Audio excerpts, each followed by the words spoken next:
नमस्कार दोस्तों। आज जो है ना हम लोग क्या कर रहे हैं, आज हम लोग पकड़ रहे हैं आरआई। हम लोग का रेगुलेशन, कोल माइन रेगुलेशन में जो भी आरआई से रिलेटेड टॉप क्लास का क्वेश्चन है, आज मैं इकट्ठा फिर आपके सामने लेकर उपस्थित हुआ हूं। और दोस्तों आप लोगों से एक बात मैं कहना चाहता हूं कि वो है ना भैया ऐसा कि हम लोग इतना मेहनत करते हैं, ठीक है। मैंने पहले कहा कि आपने बड़े बड़े दिग्गज महारथियों से ट्यूशन पढ़ा होगा, कोचिंग किया होगा, लेकिन जिस तरह से मैं छाट छाट के एक एक बात आपको देता हूं ना, मुझे नहीं लगता इस तरह से कोई देता होगा बाजार में। और अगर देता भी हो तो फ्री ऑफ कॉस्ट नहीं देता होगा। तो इसलिए आप लोगों से थोड़ा गुजारिश है भाई, थोड़ा शेयर वेयर कीजिए, थोड़ा कमेंट वमेंट कीजिए कि हमको भी खुशी मिले। मजदूरी में हम क्या मांगते हैं? कमेंट मांगते हैं, शेयर मांगते हैं भाई, ठीक है। चलो स्टार्ट करते हैं। पहला क्वेश्चन क्या आएगा आज का?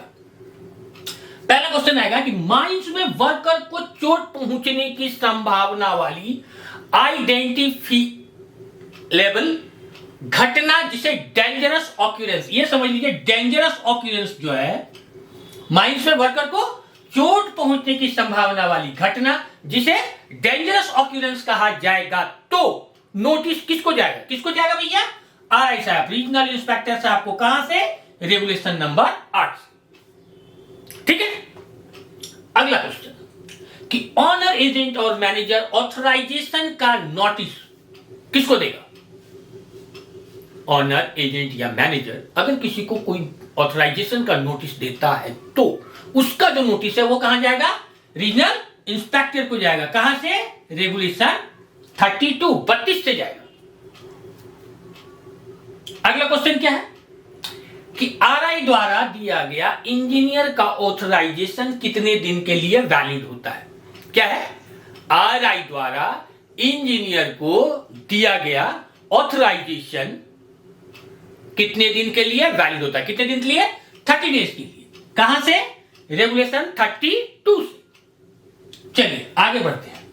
अगला क्वेश्चन क्या बोलता है कि वाइंडिंग इंजन ऑपरेटर का टाइम किसके परमिशन से तय किया जाएगा या किया जाता है? किसका?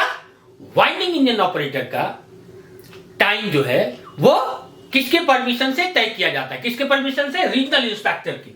कहां से बात आ रही है? रेगुलेशन 76 से, ठीक है। आगे क्या बोलता है कि मैनुअल ओपन कास्ट में किसी भी प्रकार का फेरबदल किसके परमिशन से किया जाएगा? किसमें? मैनुअल ओपन कास्ट वर्किंग में किसी भी प्रकार का फेरबदल हम करते हैं तो किसके परमिशन से करेंगे? आरआई के परमिशन से करेंगे। और कहां से बात? रेगुलेशन 105 से ये बात, ठीक। अगला क्वेश्चन क्या बोलता है? मोस्ट इंपॉर्टेंट क्वेश्चन है आरआई से रिलेटेड, अच्छे से समझ लो।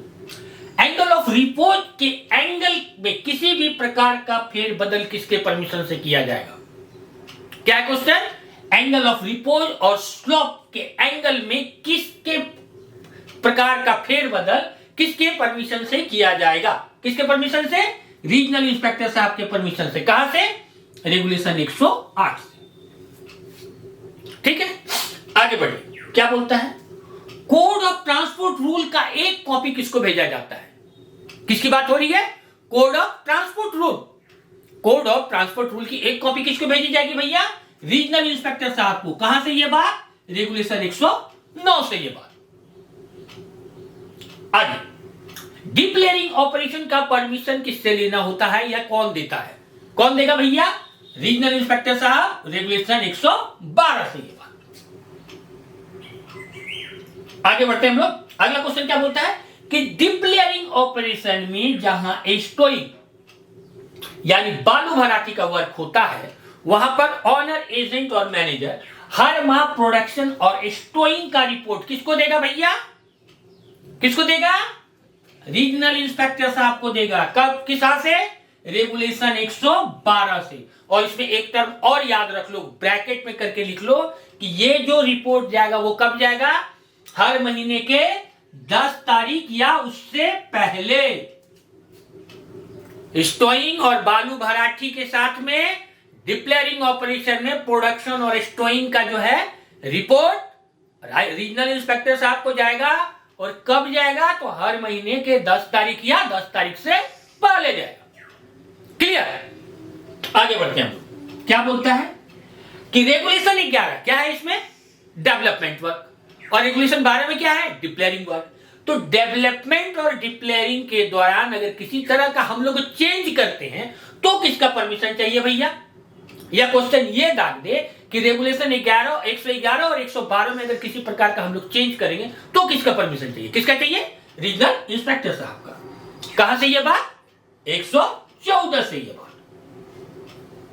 आगे बढ़ते हैं कि जब कभी पिलर काटते समय होने वाले जनरल पिलर क्रैशिंग या निकट भविष्य में ढलने, क्या है, इंपेंडिंग कोलैप्स का खतरा होता है या लक्षण दिखने लगता है तो मैनेजर किसको नोटिस करेगा, किसको करेगा भैया, रीजनल इंस्पेक्टर साहब को।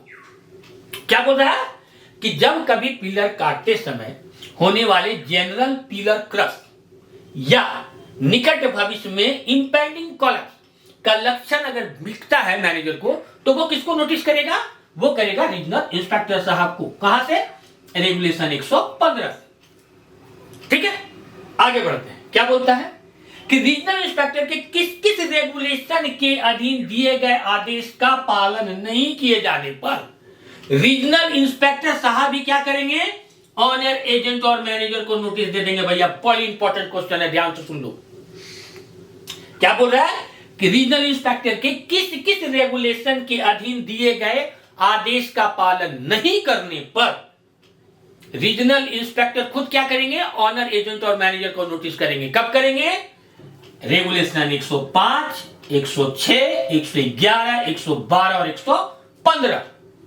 रेगुलेशन 105, 106, 111, 12 और 15 पर अगर आपने पालन नहीं किया तो रीजनल इंस्पेक्टर साहब क्या करेंगे, ऑनर एजेंट और मैनेजर को नोटिस करेंगे। कहां से ये बात, रेगुलेशन 116 से ये बात। क्लियर है, चलिए आगे बढ़ते हैं हम लोग, अगला क्वेश्चन लेते हैं। क्या बोलता है इसमें कि पावर सपोर्ट लगाने, खोलने व ट्रांसपोर्ट के लिए बनाए गए प्लान को लागू करने के लिए किसके अप्रूवल चाहिए। कहां से बात आ रही है, अंडरग्राउंड हैवी मैकेनाइज्ड माइन से, जैसे मुनिडी हो गया, चाफ नाला हो गया, ईसीएल का महावीर कुलवरी हो गया, डब्ल्यूसीएल के बहुत सारे कुलवरी है, जहां क्या होता है कि हम लोग पावर सपोर्ट का इस्तेमाल करते हैं। तो वैसे जगह पे क्या है कि पावर सपोर्ट लगाने, खोलने व पावर सपोर्ट का जो है ट्रांसपोर्ट के लिए बनाए गए प्लान को लागू करने के लिए किसके अप्रूवल की जरूरत है, किससे अप्रूवल लेंगे भैया, रीजनल इंस्पेक्टर साहब से। कहां से, रेगुलेशन 125। ठीक है, आगे बढ़ते हैं कि यदि गैसीय सीम के जनरल बॉडी ऑफ एयर में इनफ्लेमेबल गैस की मात्रा और रेट ऑफ इमिशन इतनी बढ़ जाए कि वह सीम किसी उच्च डिग्री की गैसीय सीम बन जाए तो नोटिस किसको दिया जाएगा। इंपॉर्टेंट क्वेश्चन है, अच्छे से समझो। क्या बोल रहा है कि यदि किसी गैसीय सीम में जनरल बॉडी ऑफ एयर में इनफ्लेमेबल गैस की मात्रा या रेट ऑफ इमिशन इतनी बढ़ जाए कि वह किसी, वो जो सीम है किसी हाई डिग्री की गैसीय सीम बन जाए, तो ऐसे सिचुएशन में नोटिस किसको जाएगा भैया, रीजनल इंस्पेक्टर साहब को जाएगा। कहां से बात आ रही है, रेगुलेशन 133 से ये बात आ रही है। ठीक है, चलिए आगे बढ़ते हैं। क्या बोलता है कि 3rd डिग्री माइंस में फ्लेम और इलेक्ट्रिक वेल्डिंग या रिपेयरिंग वर्क का परमिशन हमको किससे लेना है, किसमें बात हो रही है, 3rd डिग्री माइंस में फ्लेम और इलेक्ट्रिक वेल्डिंग और रिपेयरिंग का वर्क के यूज करने के लिए हम लोग को कहां से परमिशन लेना है भैया, रीजनल इंस्पेक्टर साहब से। कहां से बात, रेगुलेशन 136 से ये बात। ठीक है, अगला क्वेश्चन क्या बोलता है कि फायर फाइटिंग का स्टैंडिंग ऑर्डर किसके परमिशन से बनाया जाएगा। फायर फाइटिंग का स्टैंडिंग ऑर्डर किसके परमिशन से बनाया जाएगा, किससे, रीजनल इंस्पेक्टर साहब की परमिशन से। रेगुलेशन 140 से ये बात आ रही है। ठीक है, आगे बढ़ते हैं। क्या बोल रहा है कि वर्किंग प्लेस पर एयर सैंपल लेके रेस्पिरेबल डस्ट की पता लगाने का ऑर्डर किसके परमिशन से हम लोग करेंगे, क्या है, या इसका परमिशन कौन देता है। कहां पर, वर्किंग प्लेस पर एयर सैंपल लेके रेस्पिरेबल डस्ट का पता लगाने के लिए ऑर्डर कौन देता है, रीजनल इंस्पेक्टर साहब देंगे। कहां से, रेगुलेशन 143 से यह बात आई। ठीक है, अब आगे बढ़ते हैं। क्या बोलता है कि किसी स्थान पर डस्ट परमिसिबल लिमिट से अगर अधिक हो गया है तो किसको नोटिस जाएगा? माइंस में किसी जगह पे जो डस्ट का मात्रा है वो परमिसिबल लिमिट को पार कर जाता है, तो वैसे सिचुएशन में नोटिस किसको जाएगा? रीजनल इंस्पेक्टर साहब को जाएगा। कहां से बात? रेगुलेशन 143 से ये बात आ रही है। ठीक है, आगे बढ़ते हैं। क्या बोलता है कि जब कोई वर्किंग उसी माइंस या बगल की माइंस के वर्किंग के 60 मीटर के अंदर पहुंच जाए तो उसको आगे बढ़ाने के लिए हमको किससे परमिशन लेना पड़ेगा? क्या बोल रहा है कि जब कोई वर्किंग उसी माइंस या बगल की माइंस के वर्किंग के 60 मीटर के अंदर पहुंच जाए तो उसे आगे डेवलप करने के लिए, बढ़ाने के लिए हमको किसका परमिशन का जरूरत होगा? तो रीजनल इंस्पेक्टर साहब। कहां से ये बात? रेगुलेशन 150 से ये बात। ठीक है, आगे बढ़ते हैं। क्या बोलता है? Construction of reservoir water dam in रस का इरादा हो तो, construction of reservoir water dam in रस का इरादा हो तो किसका परमिशन जरूरी है? रीजनल इंस्पेक्टर साहब का। कहां से बात? रेगुलेशन 152 से ये बात। कहां पे? कंस्ट्रक्शन रिजर्वर वाटर डैम और इन रस का इरादा हो तो किसका परमिशन अनिवार्य है? आरआई साहब। और कहां से बात आ रही है? रेगुलेशन 152 से ये बात आ रही है। आगे बढ़ते हैं कि फायरी सीम या सेकेंड डिग्री, थर्ड डिग्री गैसी सीम में यूजी में बूस्टर फैन अगर हमको लगाना है तो किसका परमिशन अनिवार्य है? कहां पर? फायरी सीम है या सेकेंड डिग्री, थर्ड डिग्री गैसी सीम है, तो वहां पर अंडरग्राउंड में बूस्टर फैन लगाने के लिए हमको किसका परमिशन की जरूरत है भैया? रीजनल इंस्पेक्टर साहब से। कहां का? रेगुलेशन 155 से ये बात आ रही है। Booster fan, fiery seam, second degree, third degree minus में अगर बूस्टर फैन लगा रहे हैं तो परमिशन कौन देगा? रीजनल इंस्पेक्टर साहब। कहां से? रेगुलेशन 155 से। अगला क्वेश्चन क्या है कि न्यू एक्सिलरी फैन से different mechanical, new axillary fan से डिफरेंट मैकेनिकल फैन इंस्टॉलेशन का नोटिस किसको दिया जाएगा भैया?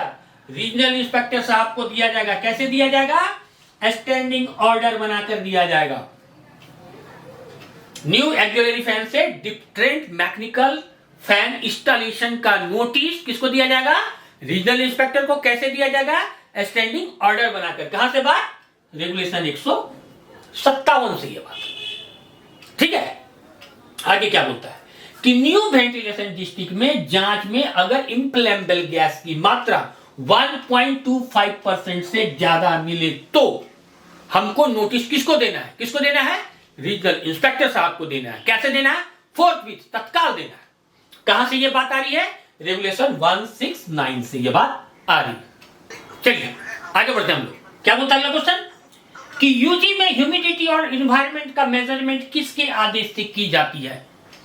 क्या क्वेश्चन कि यूजी में ह्यूमिडिटी और एनवायरनमेंट का मेजरमेंट किसके आदेश से की जाएगी? किसके आदेश से? रीजनल इंस्पेक्टर साहब के आदेश से। और कौन बोल रहा है? रेगुलेशन 169 बोल रहा है ये बात। ठीक है, चलिए आगे बढ़ते हैं। क्या बोलता है कि माइंस की वेंटिलेशन में कोई बड़ा परिवर्तन, चेंजिंग अगर करना हो तो किसका परमिशन अनिवार्य है? किसका परमिशन? रीजनल इंस्पेक्टर साहब की। कहां से बात? 169 से ये बात। ठीक है, आगे बढ़ते हैं। अगला क्वेश्चन क्या बोलता है कि यूजी माइन और उसके किसी भाग में मीथेन ऑपरेशन और निष्कर्षण के संबंध में फ्लेम और इलेक्ट्रिक वेल्डिंग, कटिंग, रिपेयरिंग उपकरण का यूज किसके परमिशन से की जाएगी? कहां बात हो रहा है? मीथेन एक्सट्रैक्शन की बात हो रही है। ठीक है, तो क्या है क्वेश्चन? यूजी माइंस और उसके किसी भी भाग में मीथेन एक्सप्लोरेशन और निष्कर्षण के संबंध में फ्लेम और इलेक्ट्रिक वेल्डिंग, कटिंग और रिपेयरिंग उपकरण इस्तेमाल करने, यूज करने के लिए परमिशन किसका अनिवार्य है? रीजनल इंस्पेक्टर साहब की। कहां से बात? रेगुलेशन 229 से ये बात। अगला क्वेश्चन क्या बोल रहा है कि रिटर्न एयर रोडवेज के मुख्य पाइपलाइन से साथ साथ प्रति 500 मीटर के इंटरवल पर मीथेन मॉनिटर किसके परमिशन से लगाए जाएंगे? या मॉनिटर जो लगाने का परमिशन है वो कौन देगा? कहां पर बात? कि रिटर्न एयर रोडवेज में मुख्य पाइपलाइन के साथ साथ प्रति 500 मीटर के अंतराल इंटरवल पर मीथेन मॉनिटर किसके परमिशन से या मीथेन मीटर लगाने का परमिशन कौन देगा भैया? रीजनल इंस्पेक्टर साहब। कहां से? रेगुलेशन 229 से ये बात आ रही है। ठीक है, आगे क्या बोलता है कि code of safe practice standing operating procedure SOP की 1 कॉपी किसको भेजी जाएगी भैया? रीजनल इंस्पेक्टर साहब को। कहां से बात? रेगुलेशन 236 से ये बात आ रही है। और आज का लास्ट आ रहा है रेगुलेशन कौन सा है? रेगुलेशन है 252 और उसमें क्या बोल रहा है कि ऑनर एजेंट और मैनेजर द्वारा तैयार emergency response and aviation plan की 1 कॉपी किसको दी जाएगी? Emergency response and aviation plan की 1 कॉपी किसको भेजी जाएगी या किसको दी जाएगी? रीजनल इंस्पेक्टर साहब को। कहां से बात? रेगुलेशन 252 से बात।